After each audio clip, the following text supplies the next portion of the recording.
7359, a little bit of selling coming in the last 5 minutes, but just 10 points. It's quite marginal.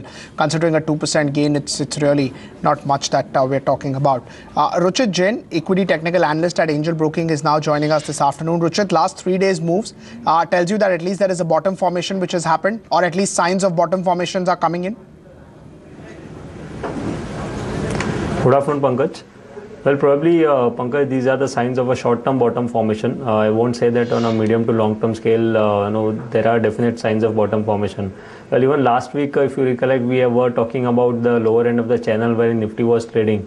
On the day of the budget, although the previous day low was breached, but again, the way the index recovered in the later half of the session, and that too was backed up by a positive divergence in the RSI on daily charts. So this itself was an indication that the lower end of the channel is still a strong support for the markets, and a possible pullback move was there. Well, last couple of days, the pullback move which we have seen, which has been followed by a gap up opening, is still showing some strength. We are not seeing any kinds of exhaustion in the large cap counters yet, and hence we believe that this upside momentum should get continued in near term. On the high side, resistance would come around 7500, so traders should not be in a hurry to go short again at current levels just because the lower top low bottom formation is in place, and we have seen 200 more than 300 points rally in Nifty in last 2 days itself.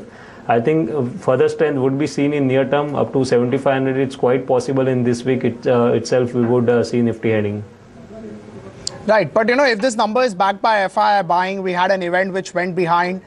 Do you think that it could also lead to a long-term formation if we go beyond the 7500, say in the month of March?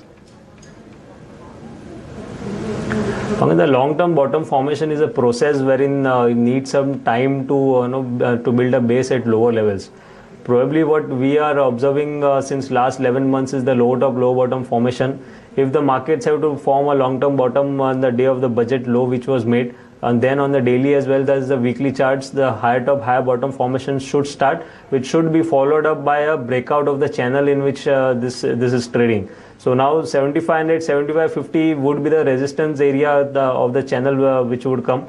And probably in case if we see a higher bottom formation forming in place and then again a pullback higher which would break the higher end of the channel, then it would conclude that the bottom has been placed. So it's not that easy to catch exact that the bottom formation is in place. For medium to long term, we needs to give some time for the formation to take place, and I don't think it would be a V-shaped recovery wherein again markets would head towards its new high after this budget day low.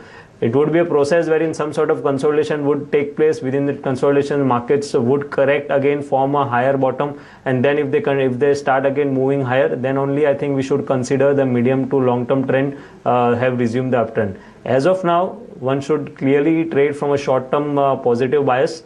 The upside momentum is there. A lot of short covering would be seen in the coming days also. 7500 would be the first target, and in case if we correct from there and again a higher bottom takes place, then I think one should look whether the long-term bottom has been formed or not.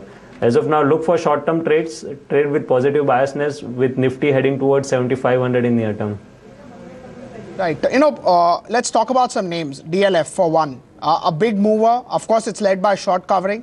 But do you think now it's looking decent for an upside move? We've already seen some good momentum from lower end. Even before the budget, although Nifty had formed a new low, this stock had made a hammer pattern on 12th of February, which was a reversal pattern. Then it went into consolidation, and again it has resumed its upside momentum. The stock now is closing to its resistance of 114, 115, although it's 5-6% away from current levels, but the volatility which we have seen in this stock in past few days, I don't think 5 or 6% on the upside should matter more. So I wouldn't suggest going fresh longs in this. Definitely there was a chance of going long around the levels of the 90. So those are, if anyone has already bought at lower levels, around 114, 115 would be the good levels to book profits from the stock and exit again.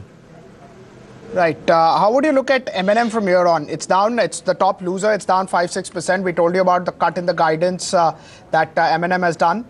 You think it's headed on the lower side further on such a strong day? No attraction on buying? Yeah, that's a bit negative sign wherein the markets are moving higher with all the large cap supporting, and the stock has shown some reversal signals.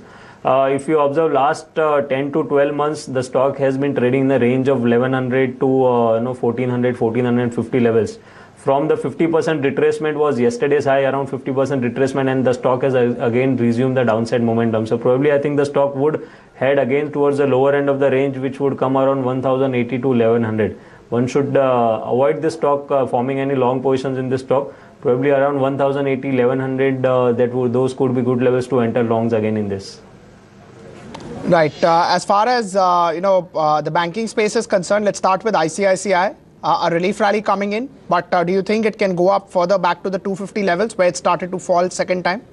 Where it started to fall from rather?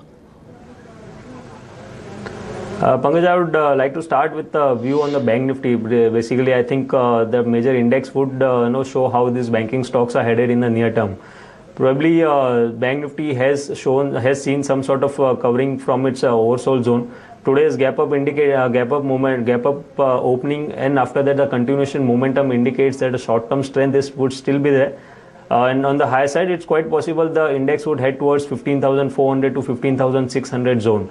Now, this has been led initially by the private sector banks, which we had seen yesterday. ICICI Bank, Axis Bank, HDFC Bank, all the private sector banks have shown some good momentum. ICICI Bank low top, low bottom formation on medium time frame scale charts is still there. There is no reversal signs on the weekly or monthly charts.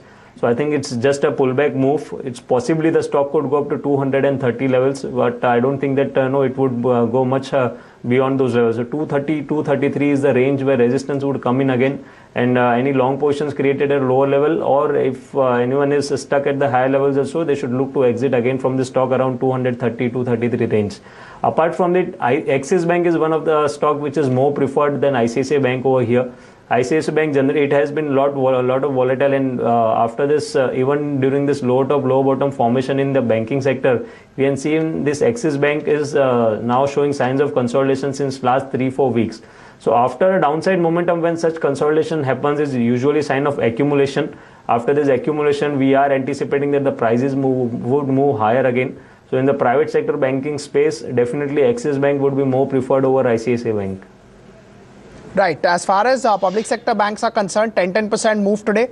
You think shorts have covered, and now essentially an up move or such a fast up move is unlikely? Some more short covering could be there, but one should not get too much excited by this 10-12% up move which we have seen. If we compare it with the levels they were about 3-4 months or even 6 months ago, then definitely there has been a lot of short positions in this, and some sort of short covering could even lead to about 18-20% rise in these especially mid-cap PSU banks.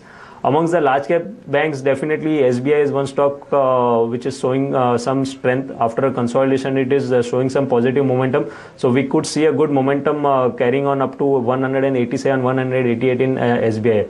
But apart from that, if anyone is thinking that this mid-cap PSU banks, since they have corrected a lot and have again started some positive momentum, one should go long in those stocks.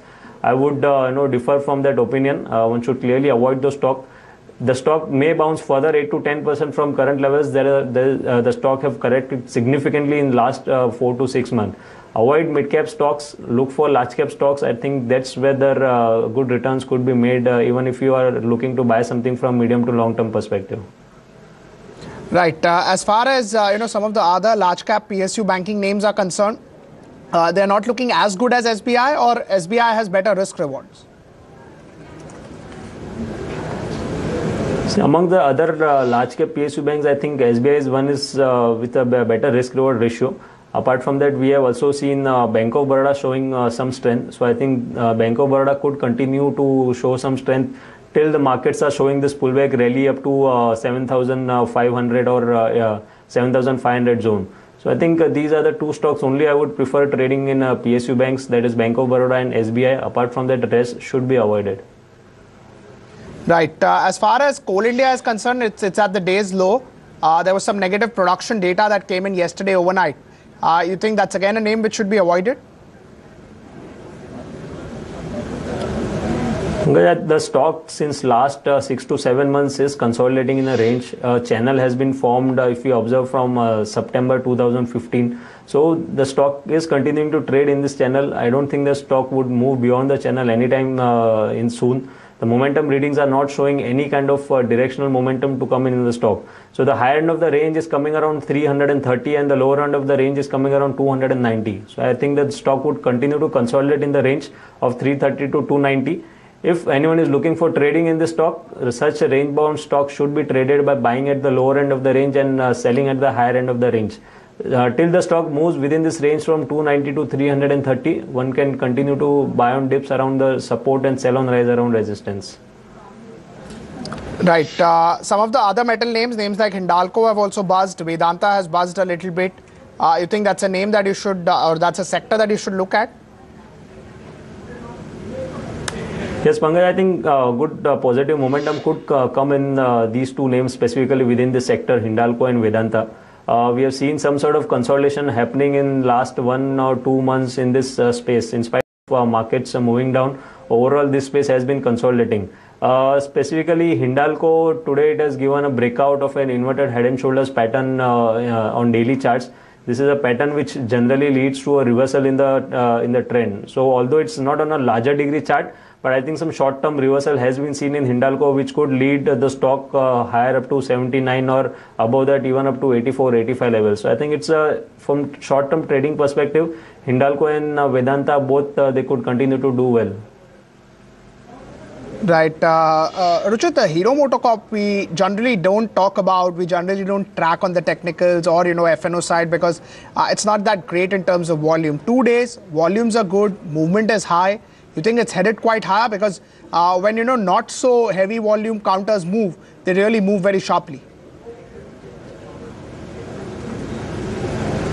This Pankaj, definitely last 2 days has been backed by very good volumes, as you said. And if we just observe a bit medium-term charts, then since March 2015, that is almost 1 year, the stock, the stock had not crossed the highs of 2750, 2770. In today's trading session, the last 1 year's high has been crossed in this, which has been backed by good volume. So that's a positive sign for the stock. This may lead to a continuation of the up move. 2980, 2980, 3000 is where the next resistance would be placed for the stock. So I think some sort of positive biasness would be there in this stock. Today's gap area of 2700 would act as a support now. So in case if we get any dips in this stock around 2700, one should look to accumulate this stock. Place a stop loss somewhere below 2600 and target of 2980 to 3000. Right. As far as M&M Finance is concerned, again, it's a name that generally doesn't attract a lot of volumes, and what's coming after the budget for rural areas has attracted investors towards this name. Do you like M&M Finance at 230? The weekly charts are still in the formation of low top, low bottom. The supports of 240 were breached a few weeks back. Now again, when the prices are giving a pullback, I don't think the stock would move much beyond 240. So I am not I won't be a buyer in this stock. 240, 245 is the maximum that it could stretch its up move in case if the markets have to head towards 7500. So one should avoid any kind of buying in M&M Finance. Right, Ruchit, thank you so much for taking out time for us. Always a pleasure talking to you. We're taking a break. Coming back in 2 minutes. Markets are about to close. 10 minutes odd remaining, but markets are solid. They are just about 8-9 points away from, in fact, just about 4 points away now from the day's high. Taking a break. Coming back in 2 minutes.